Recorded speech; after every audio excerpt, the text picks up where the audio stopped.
Our story begins when Visha was reminiscing about her past, or when someone was narrating her past, while her father sat outside the house, trimming a piece of wood. Suddenly, his wife was blessed with a newborn, bringing immense joy to the father. He quickly rushes inside, opens the door, and is informed by the midwife that the mother and the newborn are both healthy and free of any complications. The father rejoices greatly, thanking the midwife for her assistance. They decide to name the baby Visha, a name that brings much joy to the mother. So over the years, the scene transitions to Visha growing up. We see her running around the house, calling her brother, who has a meal prepared by her. The family, including the father, sits together to eat, and even their dog joins them. Visha, in her haste, drinks her water quickly, leading her brother to advise her to chew her food more carefully. The father then emphasizes the importance of Visha eating plenty to grow quickly and be strong, warning her against being frail, as people may take advantage and bully her. Later, Visha returns home, where her mother welcomes her. Her brother advises her to use magic quickly, but the mother intervenes, assuring her that there's no need to rush.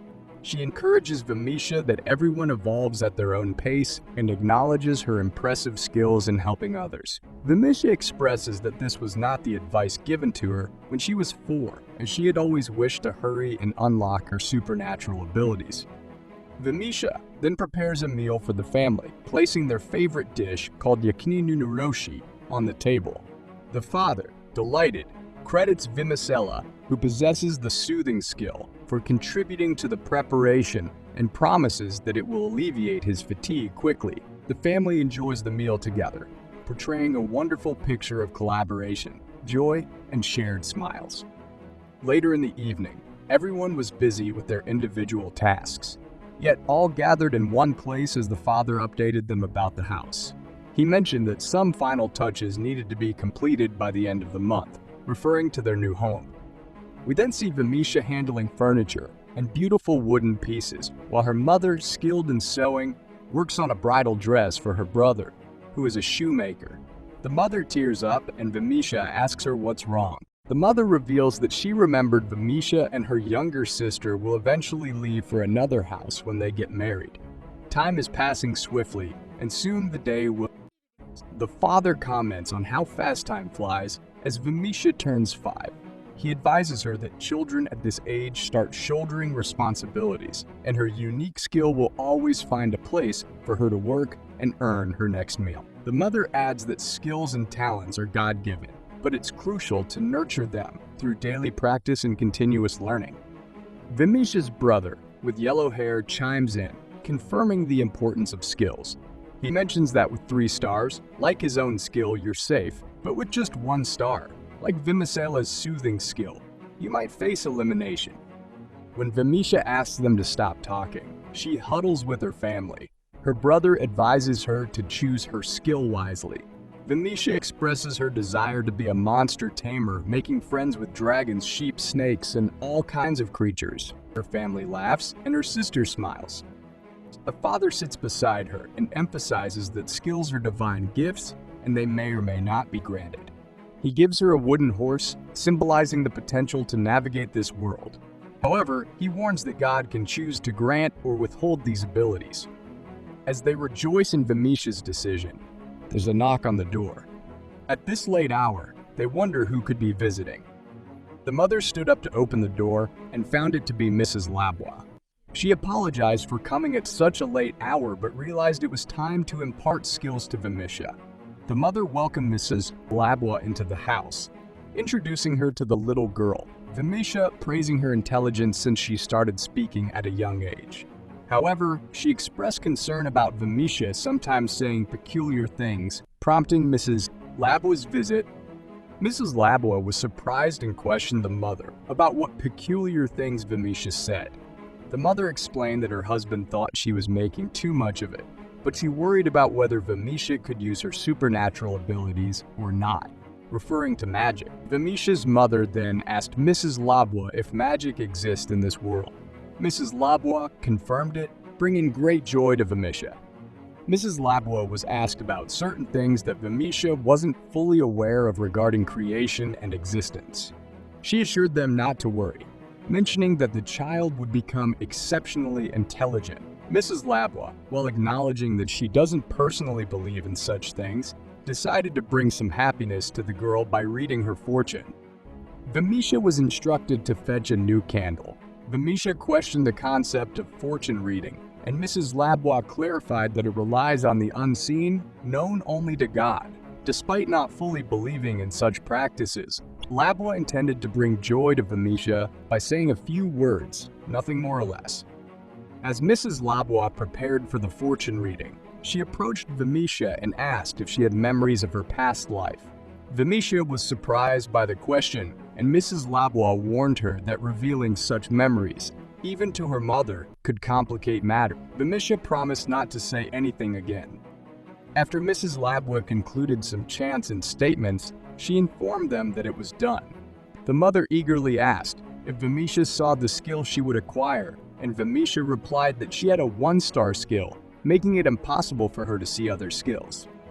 In those moments, Visha's brother confronted Mrs. Labwa, accusing her of being a fraud, as only charlatans claim to know the unseen. This angered the father, and he reprimanded his son, urging him to be considerate of Visha's feelings. The father was particularly upset and bit his son's ear, warning him to stop hurting Visha emotionally. The next morning, Visha underwent an initiation ceremony to strengthen her abilities. The man overseeing the ritual indulged in some superstitions, thinking they were true. However, he used his magic and informed them that Visha possessed the skill of a beast tamer and the ability to earn monsters. Despite Visha having no stars, the father doubted the accuracy of the man's magic, insisting that his daughter couldn't be. The scene shifted to a bar where the angry father resorted to heavy drinking, displaying erratic behavior. He vented his frustration, hitting the table with his hand and expressing disbelief at the idea of Visha lacking stars. The mother tried to calm him down, advising him not to exaggerate. Later, in a fit of rage, the father destroyed a wooden horse with his foot, questioning Visha's true identity. The mother, accused of dishonesty, broke down in tears. Visha approached her to console her, but her brother intervened, shouting at her not to touch their mother. He forcibly dragged Visha outside and commanded her to leave the house immediately.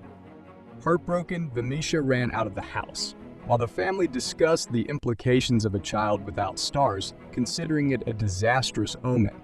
The man who performed the ritual warned them of impending disasters, and Visha overheard the conversation from a distance. As she fled, some children threw stones at her, taunting her as someone without stars, and she ran into the distant forest, crying and questioning why this had happened.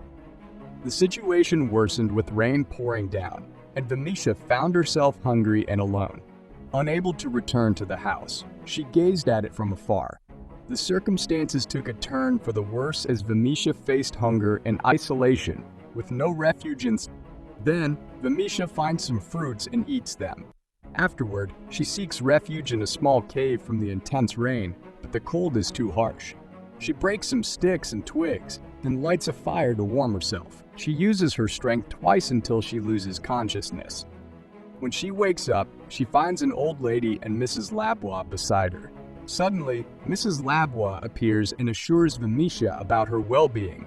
Mrs. Labwa explains that Visha seems to have less magical energy than most people and warns her that depleting her magical energy could endanger her life. Mrs. Labwa offers Visha a warm drink, which she eagerly consumes, feeling much better.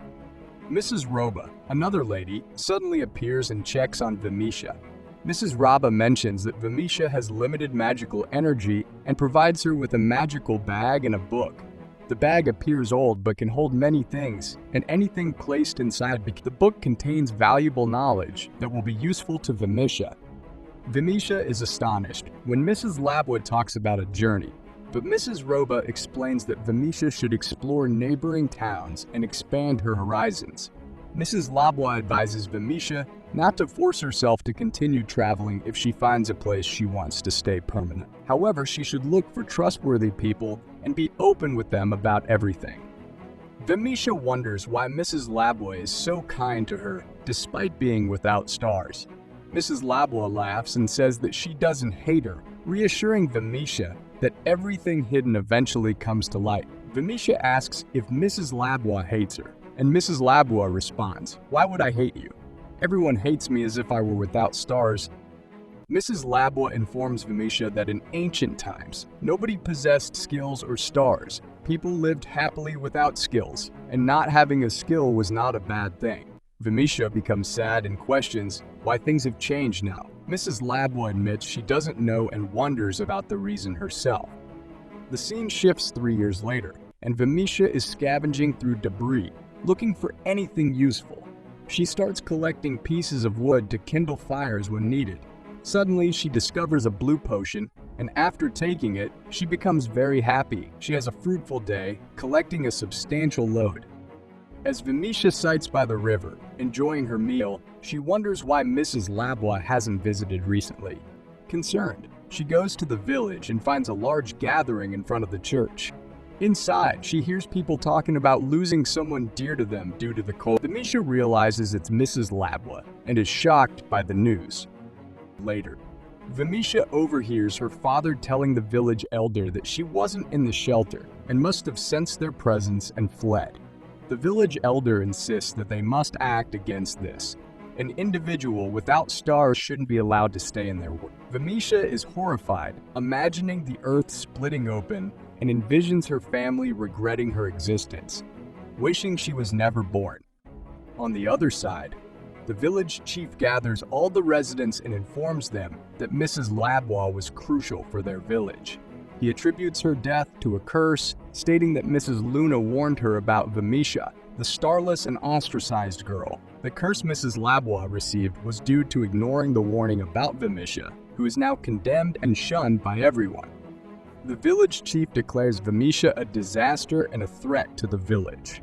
He urges the villagers to find her, stating that she must be captured, and they will kill her before she brings catastrophe to their village. The people start searching the forest with torches, looking for Visha. She tries to escape, but the villagers corner her. She questions why she's being treated this way, emphasizing that she hasn't committed any wrongdoing. Visha imagines her father preparing to strike her with a large hammer, intending to kill her. Suddenly, Visha wakes up, realizing it was all a nightmare. She is terrified, her heart pounding with fear. Looking at the sky, she notices a wall sticking to her hand. Fearing it might consume her, resigned to her fate, she contemplates her unwanted existence as a child. In the morning, Sora attempts to wake her, and she realizes her wound has completely healed. Sora, who now can speak, utters boo-boo, making Visha ecstatic that she thanks Sora for healing her and expresses gratitude for him. Despite being an unwanted child, Visha decides to live a bit longer, as she feels content when she's with Sora. The episode concludes with a message asking viewers to subscribe to the channel and activate the notification bell for upcoming exciting episodes.